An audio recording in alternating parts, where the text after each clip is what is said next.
Boa tarde a todos.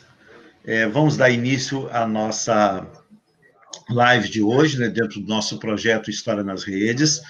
Esse projeto é um projeto de extensão da universidade e nós aproveitamos a oportunidade para agradecermos à Pró-Reitoria de Extensão, que nos disponibiliza esse canal para que nós possamos fazer o nosso projeto. A live de hoje se intitula As Relações com a Finitude nas Trajetórias da Vida, a Morte e o Morrer no Século XIX. Os convidados nossos de hoje são a professora Cláudia Rodrigues. A professora Cláudia Rodrigues é doutora em História pela UFF e é atualmente professora da Unirio, né? E a segunda palestrante de hoje é a Jória Mota Scófaro, que é doutoranda em História, né, do Programa de Pós-Graduação em História da Universidade Federal do Espírito Santo.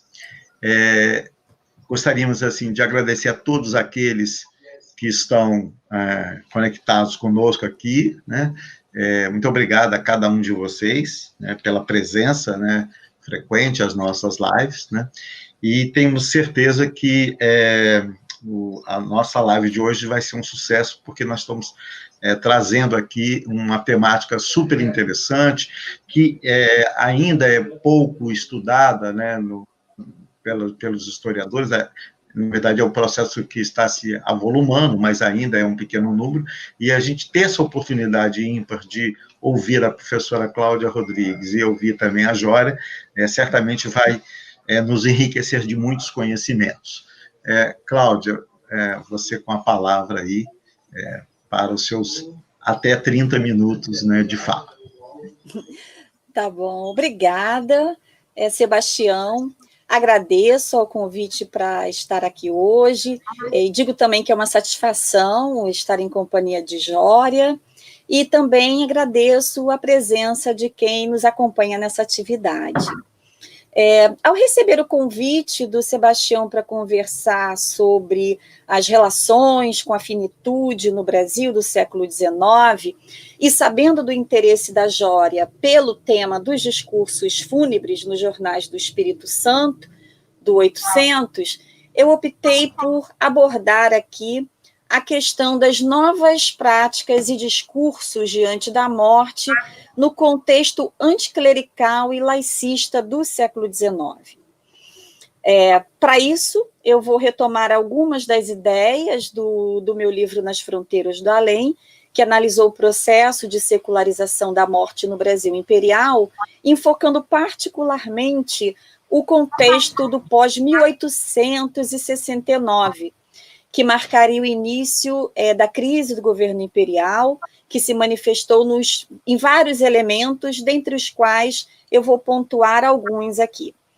A crise da mão de obra escrava, conduzindo à progressiva utilização de trabalhadores imigrantes europeus, protestantes, que passaram a chegar em maior número ao Brasil a partir da década de 1860, e é preciso lembrar que, nesse momento, né, no Império, o Brasil mantinha o catolicismo como religião oficial do Estado.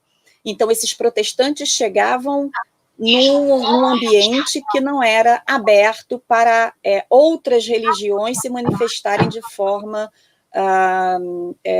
exteriorizada.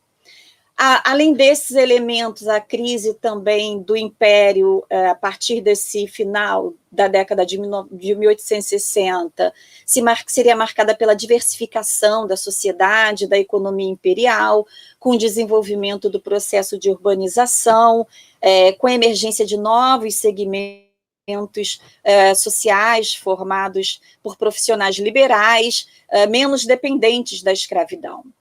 Além disso, também podemos citar disputas político-partidárias, ideológicas, que levaram os liberais a defender cada vez mais a abertura da sociedade à causa protestante e ao fim do controle da Igreja Católica sobre instituições e costumes. Surgimento também do movimento republicano, maçom e positivista, propondo o fim do regime imperial e do sistema de união entre Igreja e Estado. Esse último aspecto, especialmente, levou a uma verdadeira guerra das autoridades católicas de diferentes cidades ao proibir o sepultamento de suicidas protestantes e maçons em cemitérios públicos, considerados ainda naquele contexto já das últimas décadas do Império como campos santos, como cemitérios voltados para o público, sim, extramuros, mas para o público católico. Como no caso de um protestante suicida, que era operário da estrada de ferro Dom Pedro II, então, além de protestante, ele havia se suicidado, e que, no interior da província do Rio de Janeiro, na cidade de Sapucaia, acabou sendo sepultado por ordem da autoridade eclesiástica do local, do lado de fora do cemitério. Essa atitude de parte da hierarquia católica seguia a diretriz do Papa Pio IX de combate ao que eram chamados os erros do liberalismo e aos movimentos a ele relacionados, como o maçom, o protestantismo, o socialismo, o positivismo, o darwinismo. E, paralelamente a esse contexto anticlerical e laicista, podemos identificar profundas alterações nos costumes fúnebres e nas concepções sobre a morte no sentido da secularização. Dentre elas, eu posso mencionar aqui o desenvolvimento de um culto cada vez mais familiar dos mortos nos cemitérios públicos extramuros, que haviam sido criados a partir da década de 1850 em diferentes cidades brasileiras, a crescente monumentalização desses cemitérios a partir da década de 1860 e também da década de 1870, conduzindo a práticas de afirmação da memória dos mortos por meio de túmulos e jazigos familiares. A transformação também profunda na prática testamentária, que deixava de ser um instrumento de salvação da alma do testador para garantir exclusivamente a transmissão de bens. Prática essa que se reduziu em termos de quantidade, né, dos testamentos que a gente encontra comparativamente ao período anterior, principalmente ao século XVIII. Outro sinal dessas transformações nas atitudes diante da morte foi a redução do uso de mortalhas, de santos, para vestir o cadáver, que não era sepultado frequentemente em caixão, mas ainda em mortalhas em muitas regiões, e o crescente uso, substituição das mortalhas e uso das roupas do dia a dia para envolver os mortos. E um último exemplo aqui que eu cito foi a diminuição da prática recorrente de administração de recurso dos últimos sacramentos, que eram a penitência, a Eucaristia e a extrema-unção, aos moribundos, ficando cada vez mais restritos àqueles fiéis que mantinham a maior proximidade com a vida paroquial. Agora, duas alterações nas atitudes diante da morte, diante da finitude, são aquelas sobre as quais eu gostaria de me deter um pouco mais a partir desse momento, que foram a adoção do enterramento civil e a prática de pronunciamento de necrológios ou discursos fúnebres junto ao túmulo. E eu farei isso um pouco tomando o caso dos funerais do Tavares Bastos, no cemitério de São João Batista, no Rio de Janeiro, em 2 de maio de 1876, que, ao meu ver, foi um dos primeiros, se não o primeiro enterramento desse tipo no Brasil imperial, aqui na corte, pelo menos, conjugando elementos anunciadores de novas relações com a finitude no século XIX. Tavares Bastos era advogado, intelectual e político, filho do jurista, né, homônimo, e eleito para deputado por Alagoas, em 1860, que teve atuação marcante nos grandes debates da segunda metade do século XIX. Ele fez parte do grupo de intelectuais e políticos liberais interessados no progresso econômico do Brasil, como se dizia à época, e que associava protestantismo a esse progresso. E justamente por isso ele teve atuação marcante junto a outros políticos liberais, como Saldanha Marinho e Joaquim Nabuco, na defesa da liberdade de culto, da implementação de uma legislação civil que abrisse a sociedade para os não católicos, da defesa da secularização dos cemitérios e da separação entre igreja e Estado, dentre outros aspectos daquela pauta liberal e anticlerical da época. Tavares Bastos morreu na França, para onde ele tinha ido se tratar de problemas pulmonares, morreu em dezembro de 1875, e seu funeral ocorreu no Rio de Janeiro, naquele dia 2 de maio, assim que seu corpo desembarcou no porto da capital do Império. A cerimônia foi organizada por representantes de jornais liberais, como a Gazeta de Notícias e o Globo, e contou com um ritual totalmente inusitado para aquela época. Após o desembarque do cadáver no porto, o corpo percorreu as várias ruas centrais da corte, num cortejo bastante concorrido, antes de os participantes pegarem carruagens na altura do que hoje é mais ou menos a Rua da Carioca, para pegar carruagens e bondes em direção ao cemitério São João Batista, que à época ficava distante do centro da cidade. Hoje também fica, né, na verdade. Várias corporações, institutos, estabelecimentos de instrução fizeram se representar na cerimônia, além do povo que a ela aderiu.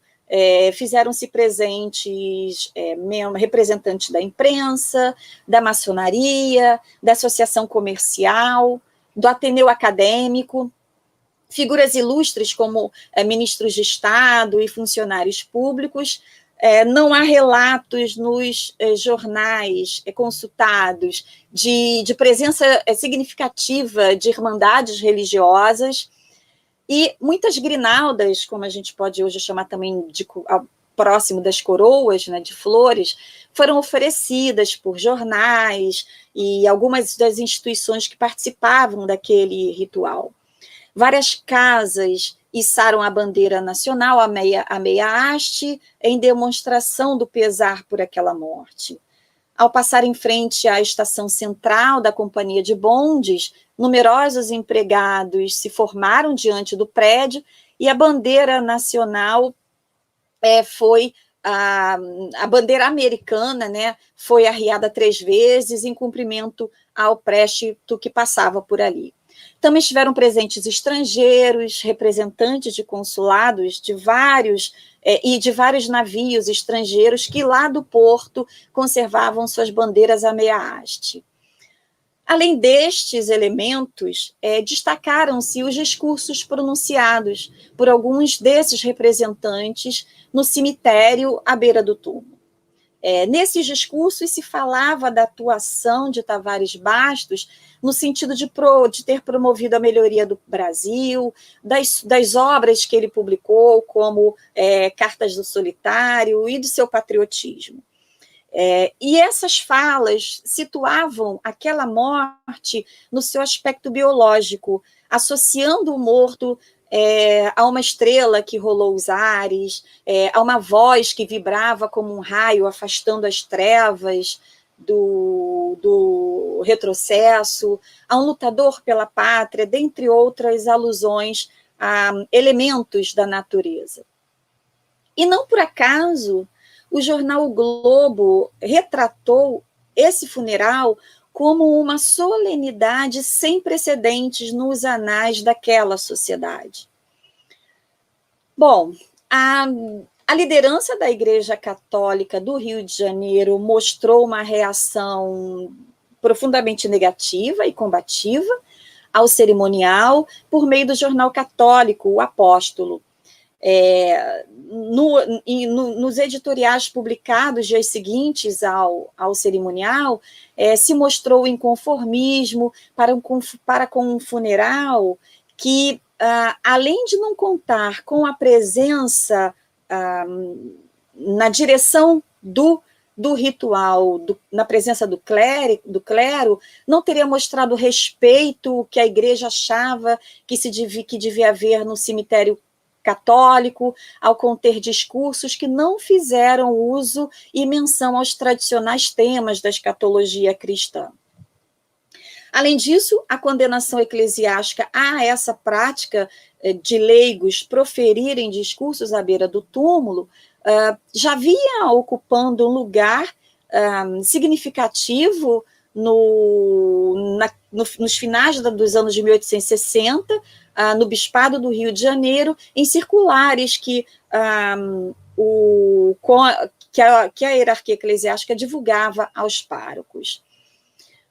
E ao combater os acontecimentos em torno do funeral de Tavares Bastos, a hierarquia católica associou aquele ritual a uma prática que naquela década de 1860 se tornava alvo de intenso debate por parte da Igreja Católica de muitos países europeus com tradição católica, que era a prática do enterramento civil.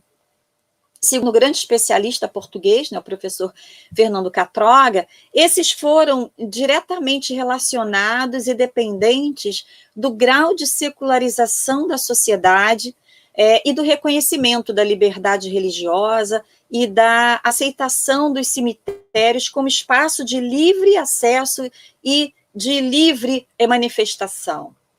Esses enterramentos civis, nos seus aspectos rituais, eram organizados fora do controle clerical e religioso.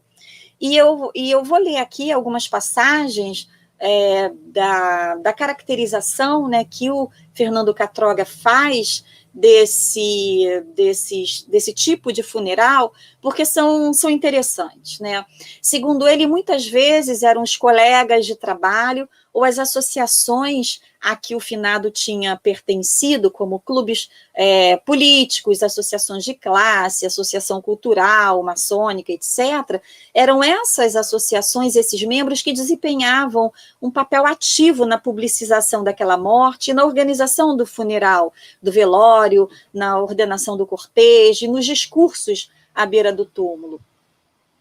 Outra marca era a ausência de padre, dos signos religiosos, que passaram a dar àquela cerimônia uma dimensão secularizada, mais profana. Depois do velório, o préstito saía da casa do defunto ou da sede da associação política ou cultural para o cemitério, percorrendo um itinerário previamente traçado. À frente dele seguia o caixão, sem qualquer cruz, geralmente coberto por um pano preto ou por uma bandeira da agremiação a que o morto pertencia.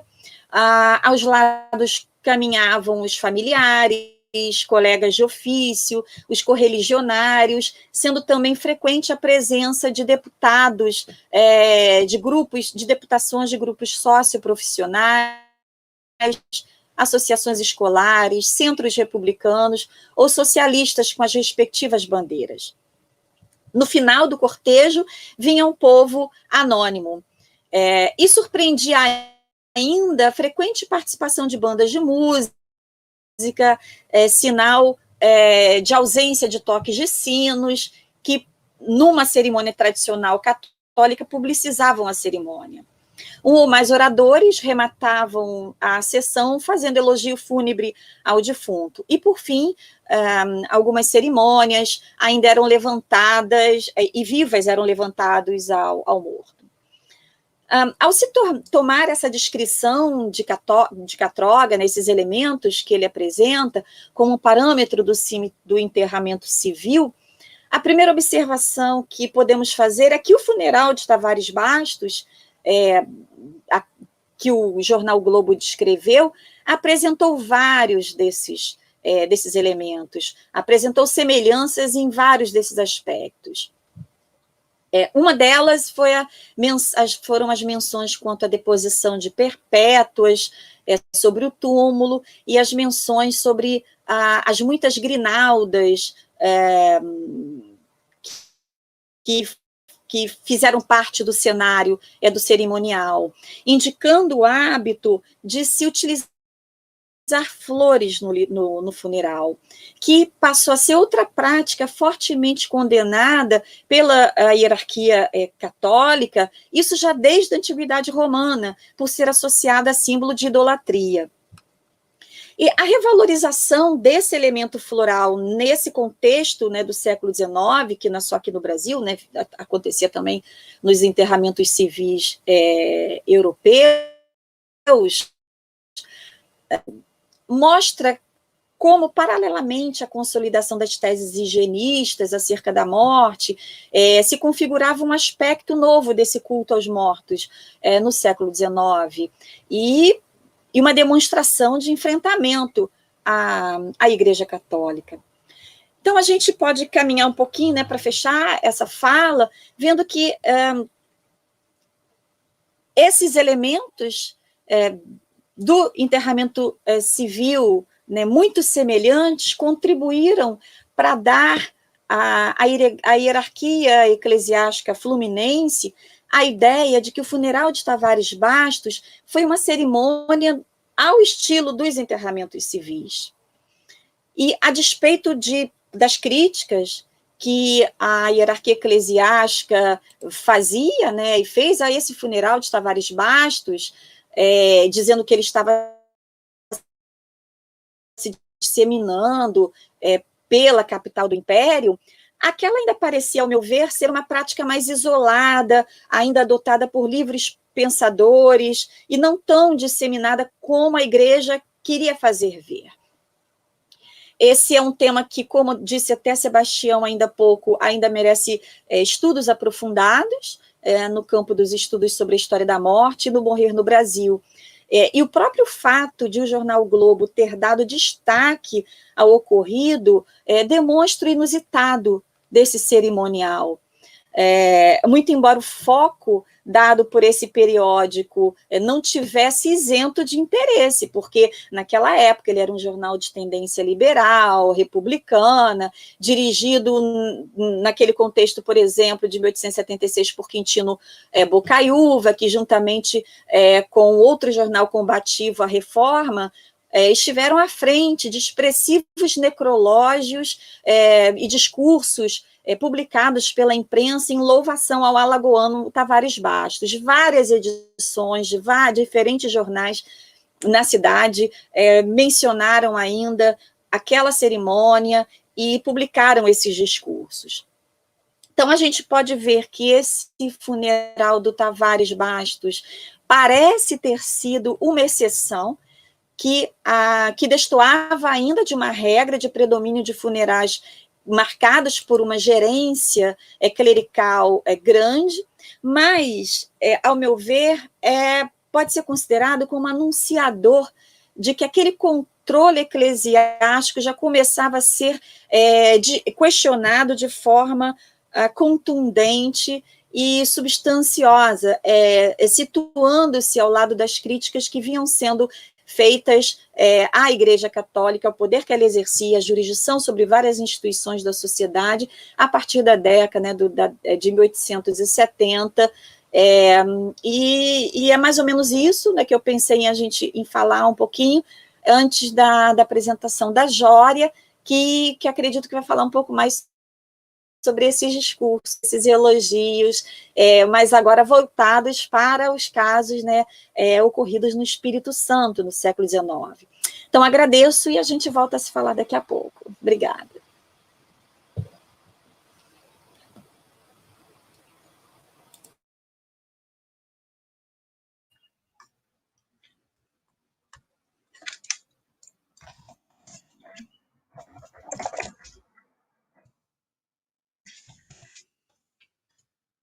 Ô, Sebastião, o microfone do senhor está desligado. Então, foi bom. Queríamos agradecer a Cláudia, como sempre, né, uma apresentação brilhante, né, Cláudia? E antes de passar para a Jória, nós gostaríamos de fazer alguns registros, né, das pessoas que estão conectadas aqui na nossa live, né?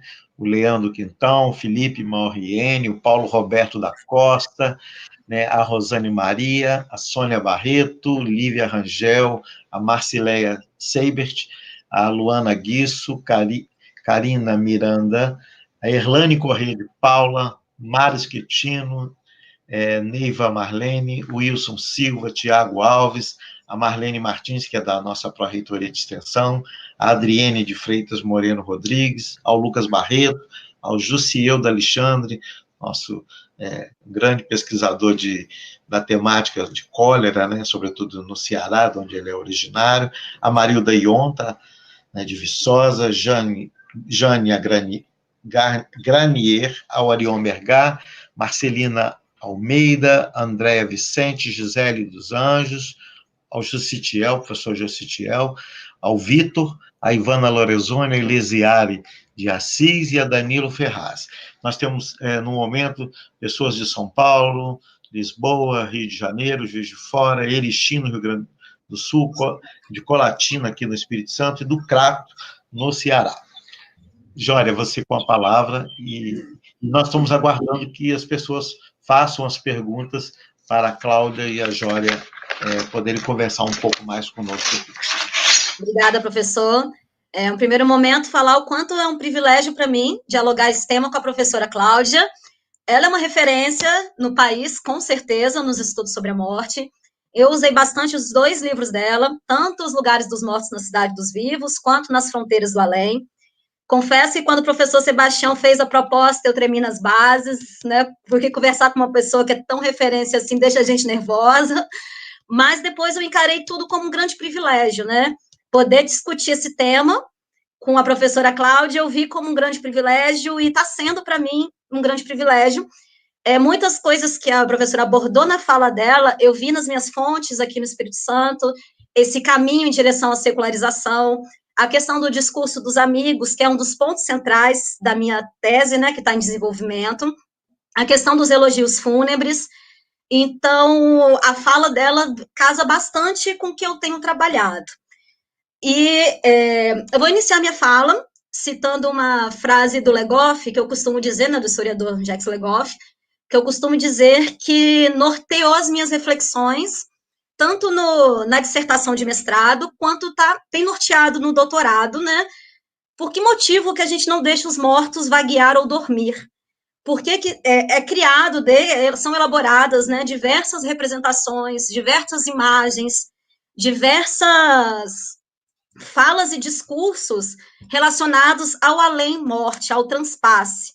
Por que motivo, né, que a sociedade... É tão difícil, às vezes, conceber a morte como fim de uma trajetória que vai dar início a outras que vão surgir, né, porque é tão difícil se pensar na morte como um fim de um ser humano enquanto outros estão a nascer, né?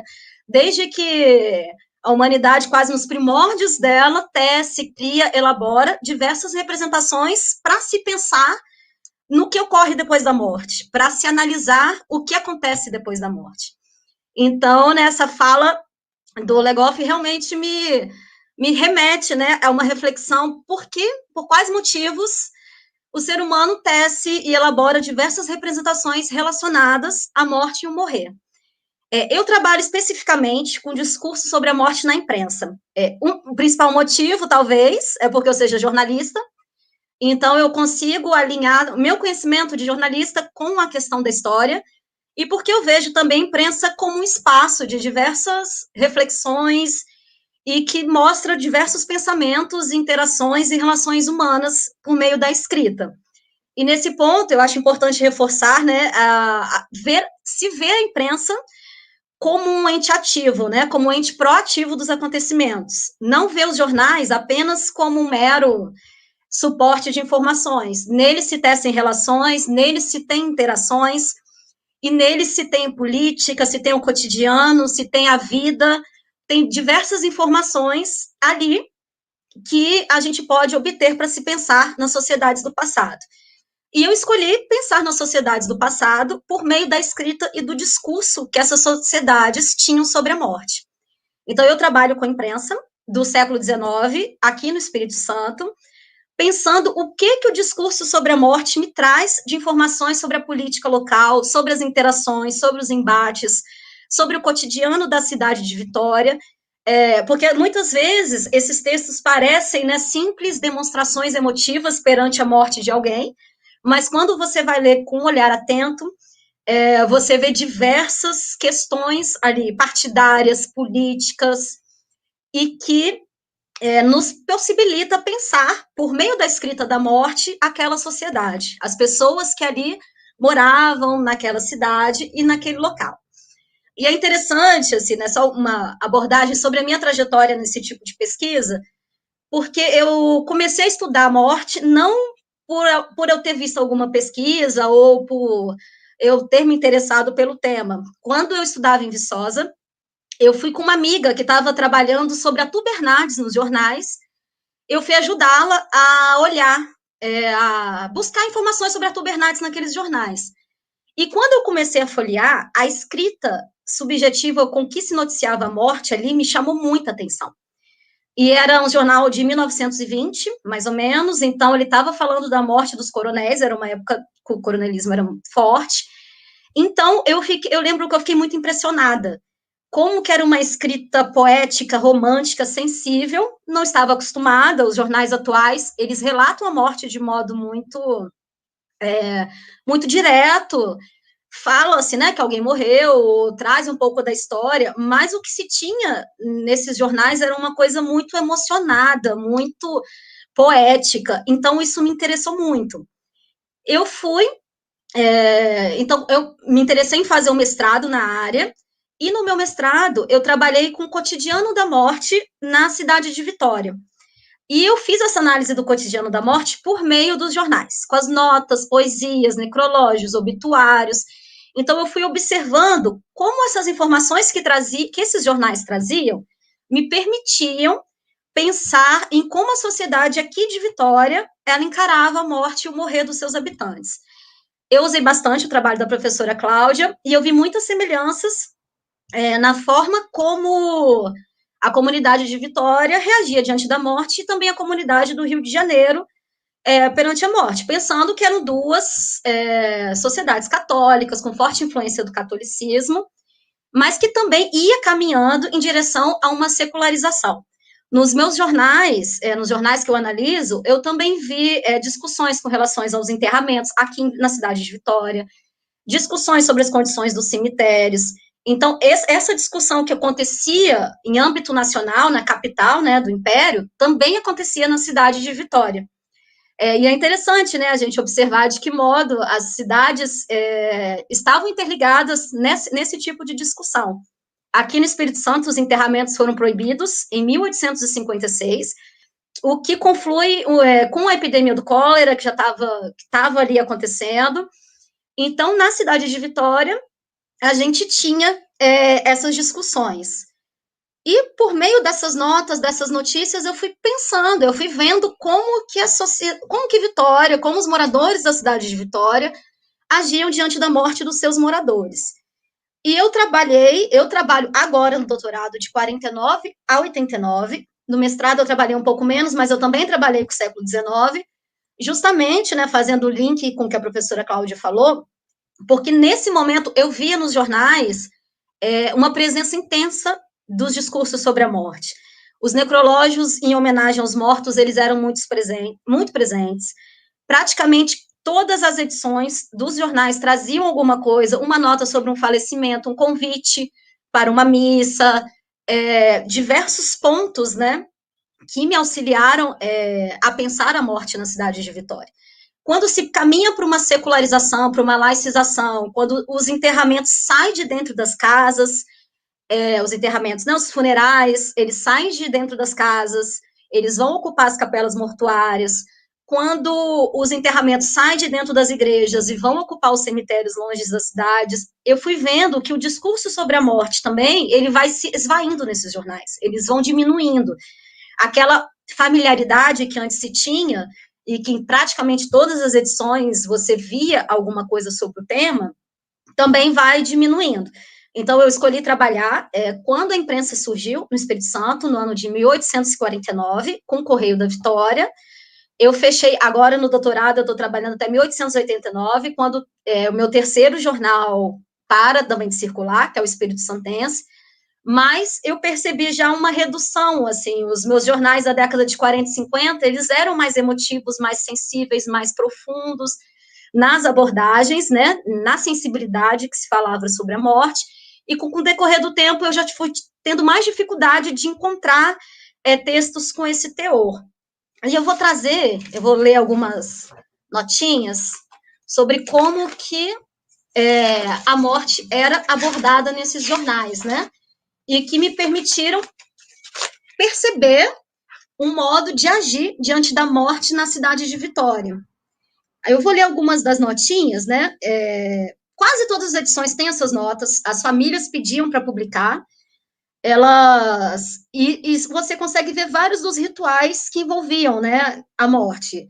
As missas de 7º dia, as missas de 30º dia, a presença dos familiares dentro das casas, a presença dos amigos. Constantemente se pede que as pessoas estejam presentes nesses rituais. Eu vou ler algumas das notinhas só para vocês conhecerem um pouco como que eram, né, esses textos.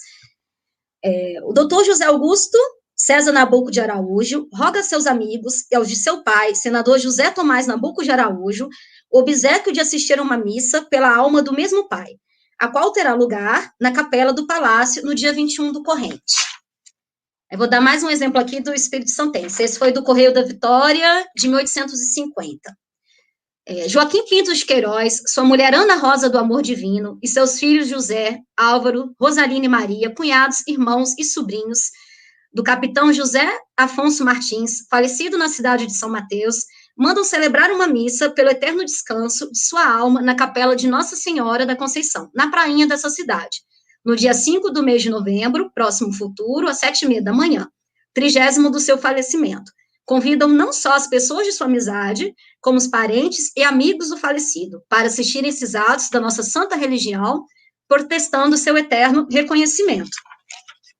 Então, por meio dos jornais, né, foi possível perceber como essa comunidade se preocupava com os ritos, se preocupava com as solenidades, as portas, elas eram abertas, as famílias, elas estavam dentro das casas, os amigos estavam dentro das casas, reforça-se o tempo todo o agradecimento tanto aos amigos, quanto à família, quanto à comunidade. E hoje, a gente foi vendo também, no século XIX, existia uma forma, né, de se agir diante da morte. Existia os cortejos, existiam os dobres dos sinos, existia a utilização do luto, e são questões que, com o tempo, a gente pensa muito a questão, a seção da medicina, a retirada da morte do interior das casas, foi esvaindo um pouco esses ritos, essa proximidade, essa ligação mesmo que as pessoas tinham. A morte, ela estava presente na fala, ela estava presente no cotidiano. A comunidade participava desses momentos. E nos meus jornais, ela estava presente muito, o tempo inteiro. Então, dos anos de 49 a 89, que é a época que eu estou estudando no meu doutorado, eu fiz um levantamento do toda e qualquer menção que se tivesse sobre a morte nesses jornais. Apesar do meu objetivo atual, que é o tema da minha tese, são os necrológios, são os elogios fúnebres, são os textos sensíveis, poéticos e românticos, voltado aos mortos, quando quando eu fiz esse levantamento, eu encontrei 1.330 menções à morte nesses jornais. Dentre missas, tinha informações sobre assassinato, sobre suicídio, sobre os cortejos, sobre as missas, medo de fantasma. Então, são muitas as menções, dá para fazer muitas e muitas ainda pesquisas, analisar bastante essas questões por meio dos textos de morte, né? Do modo como aquela sociedade falava e escrevia sobre a morte dos seus membros. E, como eu estava comentando, agora no doutorado eu estou me centrando nos necrológios. Então, a minha preocupação é ver como a política local ela está inserida nos discursos sobre os falecimentos. De que modo, às vezes, as expressões das emoções, né, que a gente considera tão naturais nas vivências humanas, nas relações humanas, o desespero, a dor, a angústia, a amizade, a saudade, de que modo isso, quando se está inserido num discurso sobre a morte, também pode ser uma expressão ou uma manifestação de poder, né? A quem se dedica a saudade, a quem se dedica a amizade. Todos os mortos têm um grande necrológio, uma grande sensibilidade voltada a ele, ou tem mortos específicos ocupando postos de poder a quem são direcionados esses textos, esses discursos.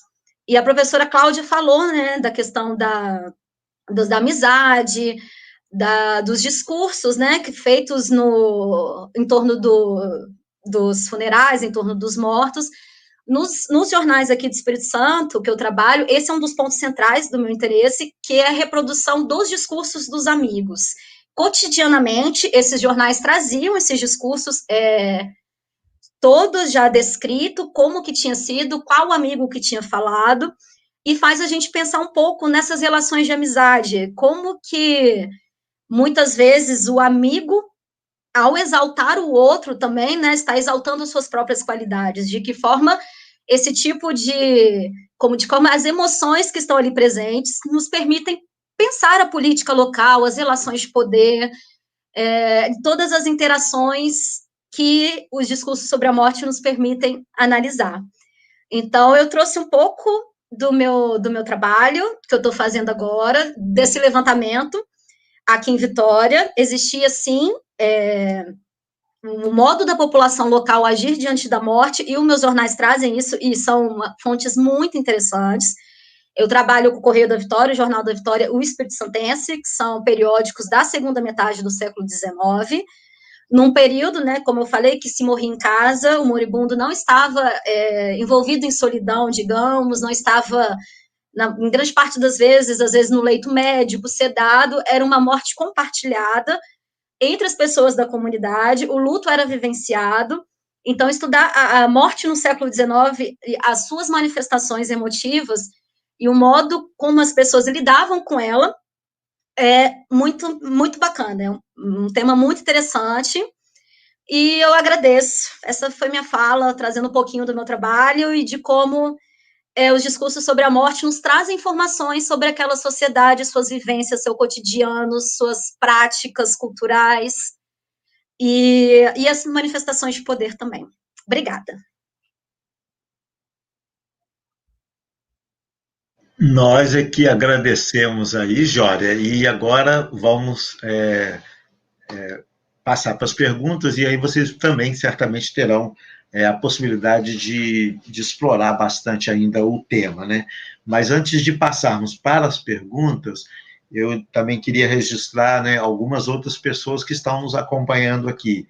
A Zilma Rios, né, nossa ex-orientanda, né, de mestrado, o Winston Scófaro, a Cíntia UBS, o Sérgio Marlon, a Cleusa Scófaro, a Elaine Mareto, Marcela Rangel, Tiago Lemão, e dizer a vocês que as pessoas têm falado, têm elogiado muito aí a fala de vocês duas e falam que estão gostando muito, né?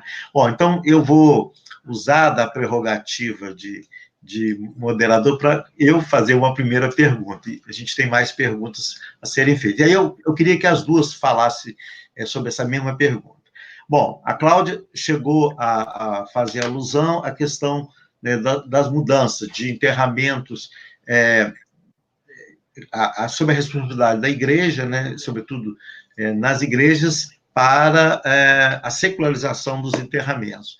Eu queria, Cláudia, que você e a Jória nos falassem se as epidemias, elas influenciaram, de alguma forma, contribuíram para que essas mudanças tivessem ocorrido, né? E se essas mudanças ocorridas, né, aconteceram de forma, vamos dizer assim, relativamente sem atritos, ou se houve, né, um embate grande para que isso se consolidasse.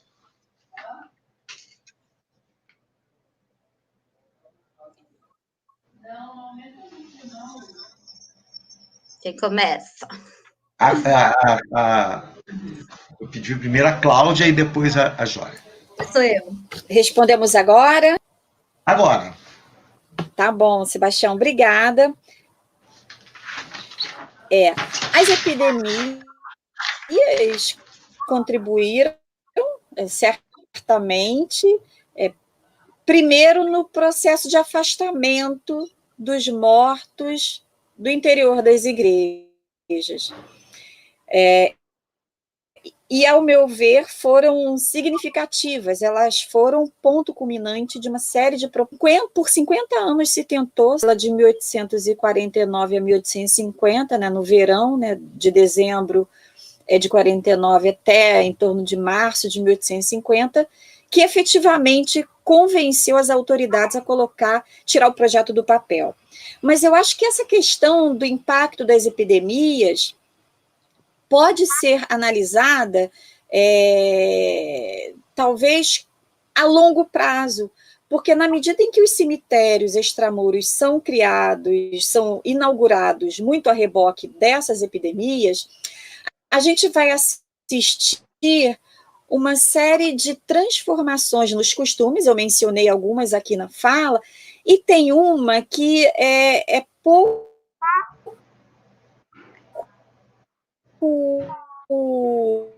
explorada, que é a questão da transformação. A prática de redigir testamento, por ocasião da morte, era algo que vinha desde o início do período colonial, vinha desde, né, da Idade Média, enfim, dentro da lógica de utilização daquele ato testamentário, daquele documento, como uma forma de prestar contas da vida terrena e de buscar a salvação da alma. Na medida em que não tem mais aquela possibilidade de escolher entre as dezenas de igrejas que existiam na cidade, no seu testamento, dizendo, eu quero ser sepultado na igreja tal, eu quero que se me faça um ofício de corpo presente, isso e aquilo. A tendência, da mesma forma que a Jória percebeu uma diminuição dos temas mais sensíveis e das emoções nos discursos e nos textos da imprensa com o avançar do século XIX, a gente pode perceber que, na medida que os cemitérios públicos são criados e que, no caso do Rio, só passou a ter duas opções, ou São João Batista ou São Francisco Xavier, para além de São Francisco de Paula, no Catumbi, os próprios testadores já não vão mais fazendo esses pedidos. A gente vê os testamentos ficando cada vez mais esvaziados em relação a toda a forma como o moribundo ou o testador vai dizer como ele queria o ritual, porque já se sabia que deveria ser a um ou outro cemitério, dependendo de onde a pessoa morasse.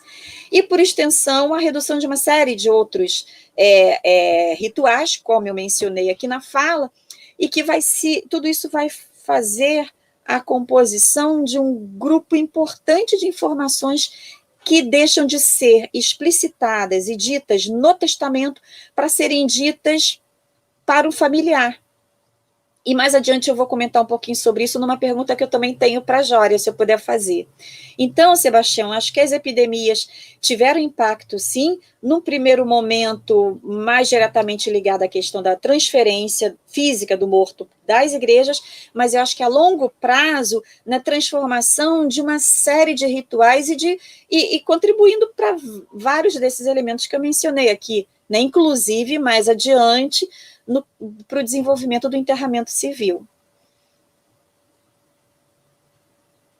E Cláudia, Jória, você, na sua pesquisa, você conseguiu visualizar essa questão? Nós não estamos te ouvindo, Jória. Agora foi eu que esqueci o microfone. Embora não seja, né, o meu foco atual, eu fiz o levantamento, né, de todas as informações sobre a morte nos jornais, até para subsidiar futuras pesquisas, e era recorrente o medo das epidemias, a preocupação com a salubridade dos cemitérios em tempos de epidemia. Então, é um tema realmente recorrente. Eu tenho, assim, convicção também de que as epidemias influenciaram bastante nessas transformações. Epidemia do cólera, da febre amarela aqui no Espírito Santo, década de 50. E, realmente, assim, as doenças, as epidemias, elas mudam, né? As formas de se agir diante da morte. A gente está até atualmente, né, diante de uma pandemia que, de certa forma, também tem mudado a forma de se despedir dos mortos e eu acredito que sim, né? Então, que as epidemias do século XIX influenciaram bastante nessas transformações, tanto dos ritos quanto nos locais de enterramento. Pois é, hoje, inclusive, né, os velórios online, né, que é uma coisa que a gente nem podia imaginar que viesse a acontecer, né, mas está acontecendo. Ok, Jória, muito obrigado. Vou passar para uma pergunta para você, Jória, da Andréa Vicente. Eu vou tentar primeiro, assim, fazer uma pergunta para uma e outra, porque tem perguntas que são direcionadas para cada uma de vocês. Então, a Andréa Vicente faz uma pergunta para você e faz uma para a Cláudia. Então, eu vou fazer primeiro aí para a Jória. Jória, ela diz, você descreve os obituários da sua pesquisa como mais emotivos. Que expressões das emoções você encontrou nos últimos exemplares? Poderia falar mais dessa transição das emoções? Esse é um trabalho, André, que ainda está em andamento, que eu estou fazendo. Algumas emoções eu identifiquei como fortes, que são as relações de saudade, que são as relações de amizade, que é a angústia, que é a dor, que é o luto, que elas são recorrentes nas minhas fontes. Inicialmente, isso era muito forte, assim, né? Os textos, eles traziam muita dessa sensibilidade.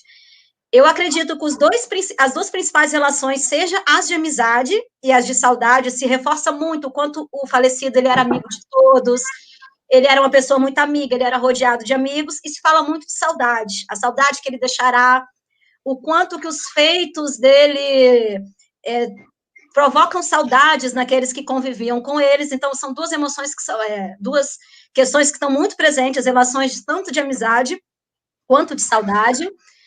E isso, quando decorrer do tempo, textos, né, com essas temáticas, eles vão se esvaindo, os textos vão ficando mais diretos, né, morreu por tal motivo. Então, nas últimas edições dos jornais, eu encontrar esses materiais emotivos foi ficando mais difícil. Eu acredito um tanto quanto pela morte está saindo de dentro das casas, está saindo de dentro daquela vivência cotidiana, de ser um momento de transição. Isso também se mostrou nos meus jornais. Eles também passaram por essa transição, por diminuir esse conteúdo sensível. Ok. Queria registrar também a presença da Rosemary Peru, que está também assistindo a nossa live nesse momento. Bom, a Andréa Vicente também faz uma pergunta para a Cláudia. Ela diz o seguinte: Cláudia, você poderia nos falar um pouco a respeito da ornamentação dos corpos dos mortos no contexto do século XIX?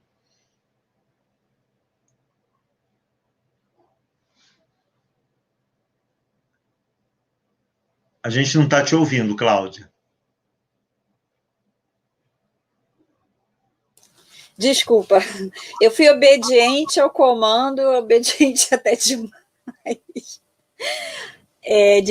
de mutar o microfone. Mas, Andréia, obrigada pela pergunta. A ornamentação dos corpos era um pouco diferente do que a gente tem hoje. Como eu mencionei, a igreja não estimulava muito o uso de flores.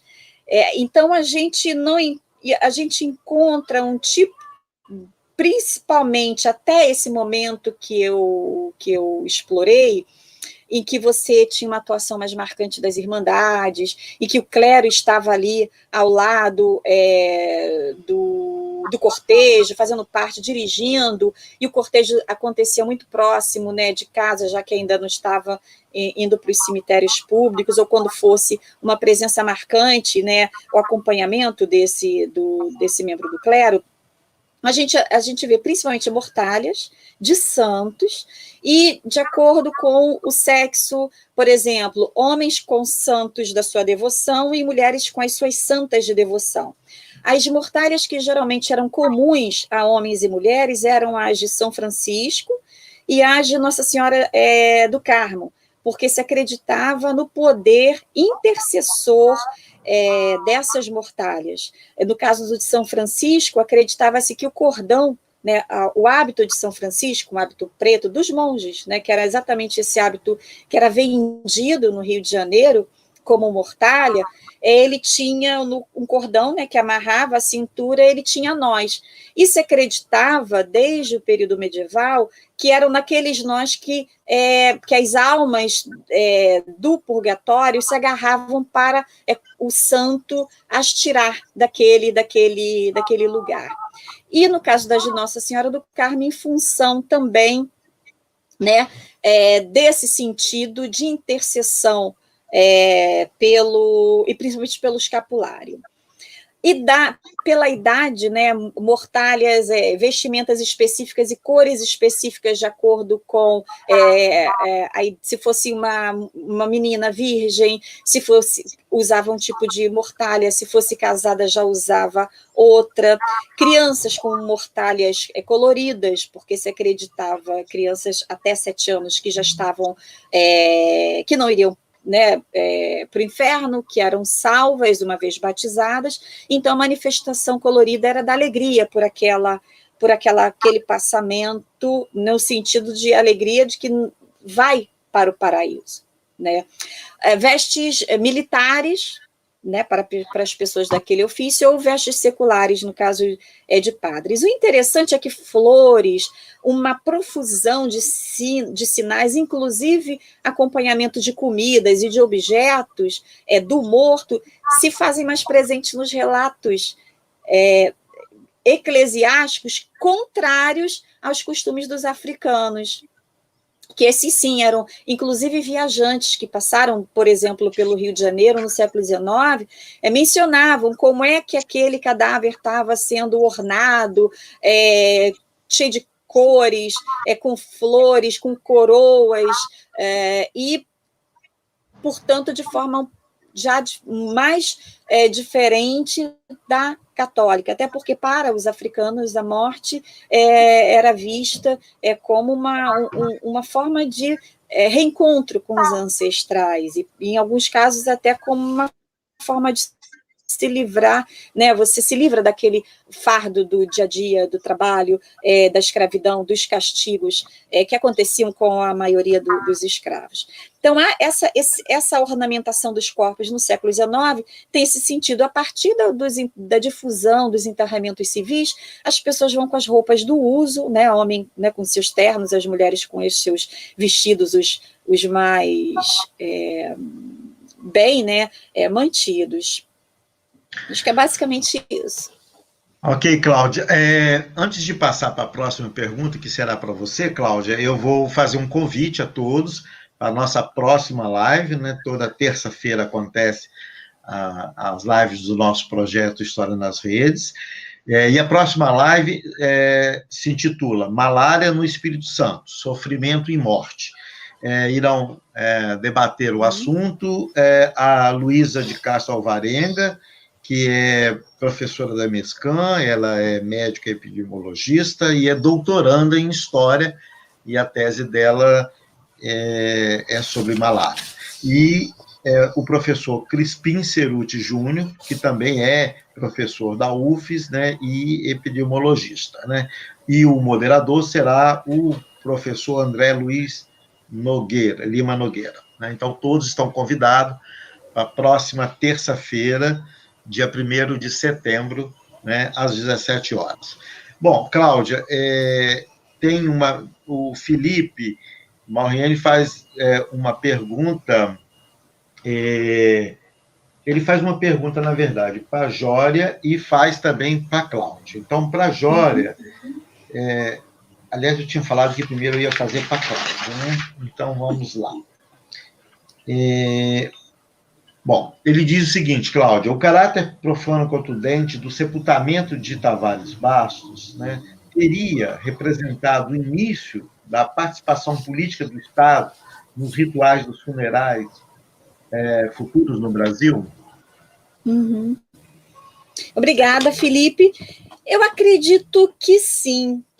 E mais especificamente da utilização desses rituais como um novo uso dos espaços públicos, em alguns casos até como manifestação política, né? Tem um historiador francês, o Emmanuel Fourier, que estuda isso, né? Os funerais cívicos da França no período da restauração monárquica, né? Entre 1820 e 1840. Ele mostra como esses enterramentos políticos foram usados como forma de manifestação. E aqui, no caso do Brasil, né, do Império, nesse contexto de crise do Império e do pós-1870, eu acho que eles também representavam e começaram crescentemente a representar até o que a gente passou a ver na República, e o Douglas Átila Marcelino estuda muito bem essa questão, né, do corpo na política, sobre o diferencial que esses rituais, no caso do século XIX, principalmente, representavam comparativamente aos funerais de Estado, né, que eram prestados às autoridades, aos reis, aos príncipes, às rainhas, com a construção daqueles mausoléus efêmeros que depois eram desmontados. E com esse tipo de enterramento mais cívico ou mais civil, você não precisa ser membro da nobreza, inclusive eles são, e o Catroga analisa isso muito bem, eles são até mais baratos do que todos aqueles gastos que eram feitos com irmandades, com tochas, com velas e com todos aqueles objetos. As casas eram armadas. Eu tenho um aluno, a Guiomar, Bruno, que está estudando isso para o interior da província do Rio de Janeiro, para Piraí, como é que se dava esse comércio, né, da morte, a morte como negócio, e dá para identificar que eram gastos verdadeiras fortunas. E com enterramento civil, você não tem esses gastos. Então, acho que esse realmente, como você percebeu, Felipe, é um início, um gestar dos futuros enterramentos públicos que a gente vai conhecer daí para frente e que vão arrastar multidões, né? Ok, Cláudia, então vamos passar a pergunta também do Felipe para a Jória. Ele diz o seguinte: Jória, a problemática sanitária dos cemitérios em Vitória da segunda metade do século XIX era recorrente. Em sua pesquisa, você aborda essa questão? Felipe, eu abordei na minha dissertação de mestrado, eu trouxe um pouco dessa problemática, desses embates, dessas questões. Elas estão presentes nas minhas fontes, sim, mas no doutorado não é o meu foco. Meu foco realmente são as expressões das emoções nos necrológios e das informações sobre a política local, sobre as interações e o cotidiano, né, de Vitória, que a gente pode obter dali. Mas eu sugiro um trabalho que foi defendido recentemente, né, da Júlia Perini, no programa de História, que fala justamente desses embates, de como que foi feita essa transição do cemitério, dos enterramentos das igrejas para os cemitérios. E é um trabalho muito interessante que traz essa abordagem. E fica a sugestão, quem quiser se inteirar mais desse tema, o trabalho da Júlia está disponibilizado, né, do site do programa, traz bastante informação sobre esse tema. Acho que seria bacana se você tiver interesse e quiser aprofundar melhor. Ok. Bom, vamos passar para a próxima pergunta da Adriane Piovesan. Ela faz para a Cláudia. Ela diz o seguinte: com a pandemia, aumentou o número de testamentos. Diferentes do século XIX, claro, mas você acredita que os historiadores do futuro poderão analisar as atitudes diante da morte com esses dados? Obrigada, Adriane, que pergunta interessantíssima. Sim, é engraçado, né? Eu comentei que os testamentos no século XIX passaram por uma transformação sensível, até no sentido da sua redução. Isso vai acontecendo desde os anos de 1820, que dá para perceber aqui no Rio, até o final, né, do 19, ao ponto, só para ter uma ideia, eu lembro que na minha pesquisa de doutorado, deu para identificar uma média do início do século XVIII de 45% de testamentos entre as pessoas que podiam fazê-lo, né, quer dizer, livres ou libertos e maiores de idade. E no final do século XIX, né, na ponta, você já tinha menos de 1% de testamentos identificados, né, na amostragem que eu analisei. E é interessante que no século XVIII os testamentos eram feitos, inclusive por quem não tinha nenhum bem, né? Se dizia, eu não tenho nada de meu, tenho só uma coxa, e quero que com essa coxa, que se venda essa coxa e se reze tantas missas, 5 missas pela minha alma, como tinha testamento de quem deixava fortunas enormes em prol de missas por sua alma, legados, etc. e tal. Hoje, no século XXI, né, em meio à pandemia da Covid, quando a gente vê um aumento do número de testamentos, é interessante a gente ver como uma forma de retorno dessa preocupação, né, com a morte, porque até então nós nos achávamos invencíveis. Quem iria imaginar que um grande número, né, de países estaria às voltas com essa percepção dos antigos de que a hora é incerta e que a morte pode acontecer a qualquer momento. Mas eu acho que tem um diferencial. O que a gente assiste hoje é principalmente aquele tipo de testamento vital, ou o que a gente chama das diretivas antecipadas de vontade. Aquele testamento que alguém faz para dizer, por exemplo, se houver o caso de ela ser internada e de ser entubada, em que ela diga, olha, eu não quero que se use isso, tais ou tais recursos, eu não quero que aconteça isso, ou eu quero que aconteça aquilo. É um outro tipo de testamento, né, diferente daqueles marcados pela busca da salvação. Algumas dessas diretivas antecipadas de vontade estão mais próximas de uma busca da liberdade de escolher como se quer deixar esse mundo. E no outro, né, tipo, eram aqueles testamentos em que se buscava seguir a cartilha, né, do catolicismo para conseguir a salvação no final dos tempos. E depois, até a esse propósito, eu acho que eu vou emendar a resposta da Adriane com uma pergunta também que eu tenho para a Jória em relação aos testamentos. Na verdade, mais do que uma pergunta, a fala dela sobre essa questão dos necrológios, dos jornais, como transmitindo uma emoção e diminuindo ao longo do tempo, me chamou a atenção para uma semelhança ou para possível comparação entre essa diminuição da demonstração da emoção em relação à morte nos jornais, da mesma forma como aconteceu nos testamentos do século XIX, em que os testamentos não só diminuíram na quantidade, mas no seu conteúdo também houve transformações. Textos que, quando a gente transcreve hoje, né, junto com a minha equipe de bolsistas de iniciação científica, né, lá da Unirio, da Malu, do Marcos, do Felipe, da Vitória, do Fernando, A gente percebe testamentos de meados do século XVIII que dá para a gente transcrever em até 3 laudas em espaço simples do Word, texto, letra tamanho 12, com margem de 2,5. No final do século XIX tem meia lauda, né, de uma média de 1.000 palavras, né, você reduz para menos de 100.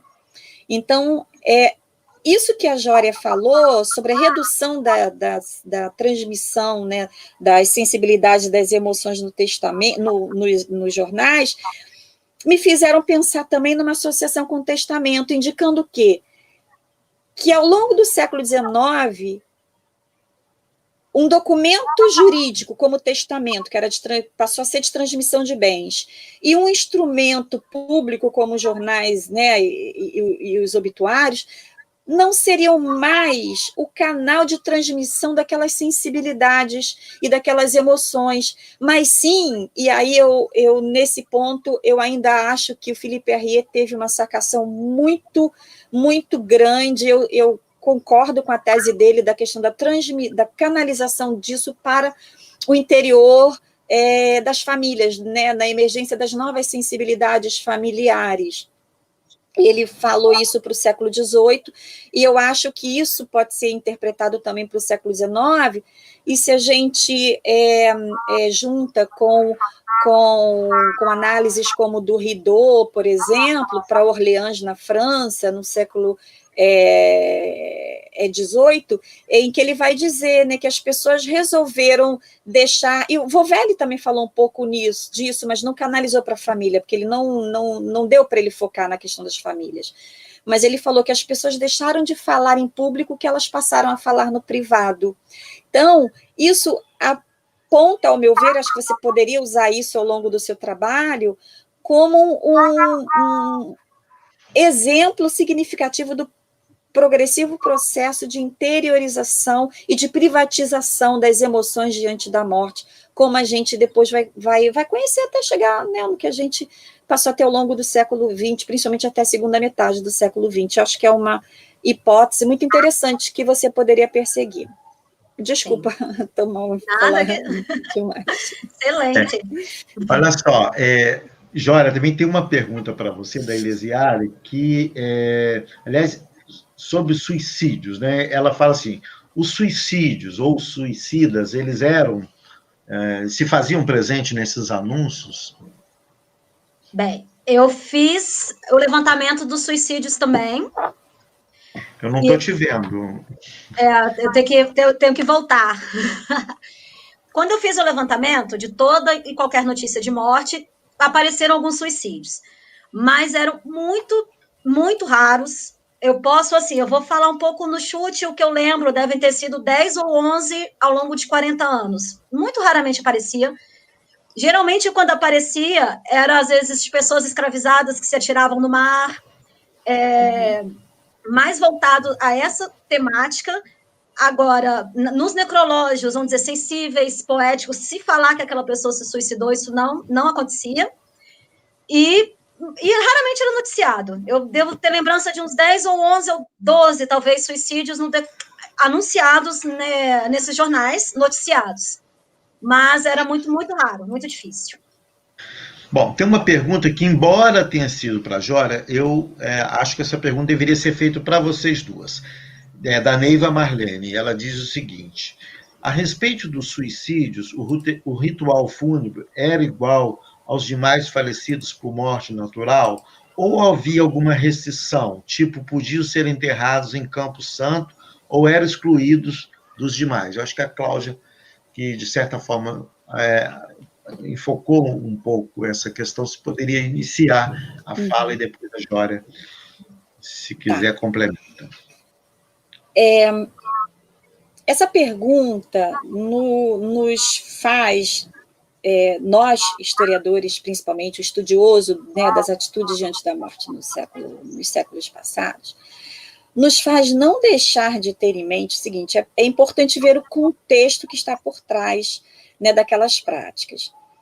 Porque, olha só, a partir aquele momento em que a Igreja Católica vai se tornar combativa na defesa das suas doutrinas, contrária aos que ele considerava erros, né, do liberalismo, a gente vê não só no Brasil, no Rio de Janeiro, como em outras cidades brasileiras também ao longo do Império, e também fora do Brasil, aquelas práticas de recusar o sepultamento de suicidas em cemitérios públicos extramuros, porque, apesar de públicos, eles tinham que ser benzidos pela autoridade eclesiástica para ter funcionamento, o que garantia a jurisdição eclesiástica.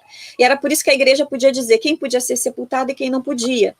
E era também por isso que aqueles políticos, aqueles intelectuais como Tavares Bastos, o Joaquim Nabuco, o Saldanha Marinho, por exemplo, atuaram combativamente no parlamento, principalmente na Câmara dos Deputados, a partir de 1869, em defesa do projeto e da lei de secularização dos cemitérios, que foi aprovada na Câmara dos Deputados, mas foi engavetada pelo Senado, mais conservador, e só foi retomada com a República, né? Foi um dos primeiros atos da República, a lei do casamento civil, a separação entre igreja e Estado, e também a lei da secularização dos cemitérios, ou seja, vários aqueles elementos que cerceavam a liberdade de culto, a liberdade de morrer como se queria, de se expressar como se queria.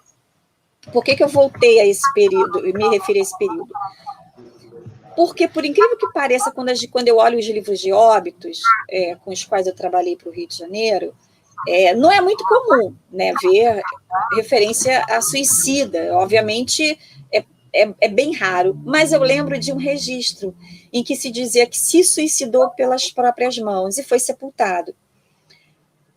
E dentro da igreja, não era nem ainda cemitério. Então, o que eu quero dizer com isso? Que, dependendo do contexto político, se há um enfrentamento maior, conjuntural, no contexto de anticlericalismo, a igreja não aceita certas práticas e ela vai usar aquilo como um instrumento de uma luta e de um combate político, por afirmação das suas ideias. E num contexto onde não havia esse combate, onde a instabilidade política e social do Império, por exemplo, e principalmente ainda no período colonial, isso se poderia fazer vistas grossas para esse tipo de prática, inclusive alegando que a pessoa teria se arrependido. A gente vê algumas notícias de jornais de várias capitais do Império de críticos à proibição de algumas autoridades eclesiásticas ao sepultamento de suicidas ou protestantes ou maçons em cemitérios públicos, dizendo, mas a pessoa tinha se arrependido antes da morte, e o que contava ali para a igreja eram as atitudes, principalmente se a pessoa tinha combatido politicamente contra os seus dogmas. Então, depende do contexto. Ok, obrigado, Cláudia. Jória, quer complementar? Não, tá tranquilo, acho que a professora Cláudia falou bem. Também não é um tema assim que eu tenha me aprofundado tanto, acho que é importante, bastante. Então, tá ótimo, obrigada. Então, olha, nós queríamos, então, não temos mais perguntas, né? Cláudia, você chegou a fazer a pergunta diretamente para a Jória ou ficou mesmo... Fiz, mas então ela podia responder. Você, na verdade, não sei se era pergunta, não era pergunta, não. Esquece, estou ficando maluco, velho e maluco. Era uma sugestão de análise, aí ela até respondeu. Então é o seguinte, eu queria pedir às pessoas que estão nos assistindo que curtam lá, né, no link lá da nossa live, né? Queria agradecer imensamente a Cláudia Rodrigues. Cláudia, é um prazer te ouvir, né? Aprender com você é muito legal, muito, muito legal mesmo, né? Eu que agradeço, Sebastião, ao seu convite. As pessoas estão... E ao de Jória.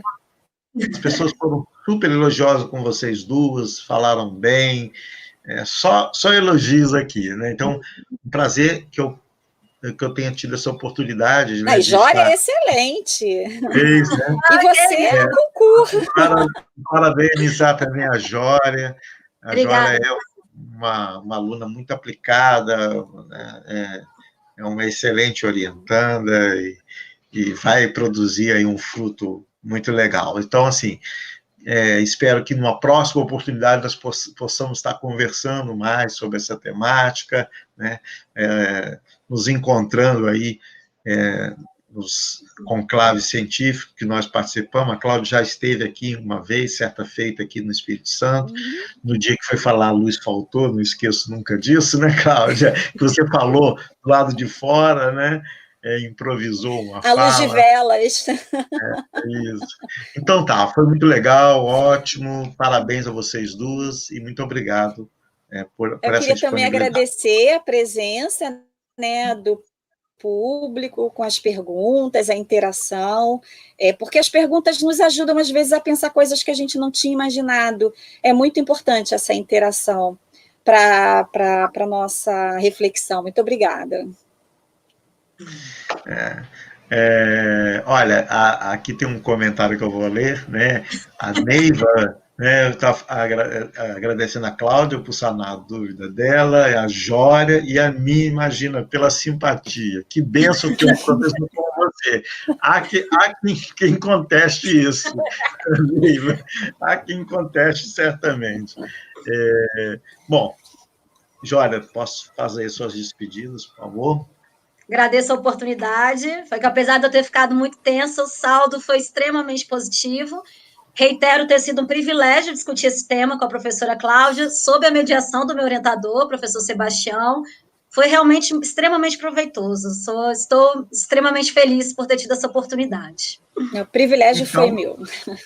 Tá, então a gente se despede aqui até terça-feira que vem com a nossa live, né, sobre malária, né, no Espírito Santo, com a Luísa, né, e o professor Crispim, às 17 horas. Até lá, até terça-feira que vem. Tchau. Obrigada. Tchau, tchau.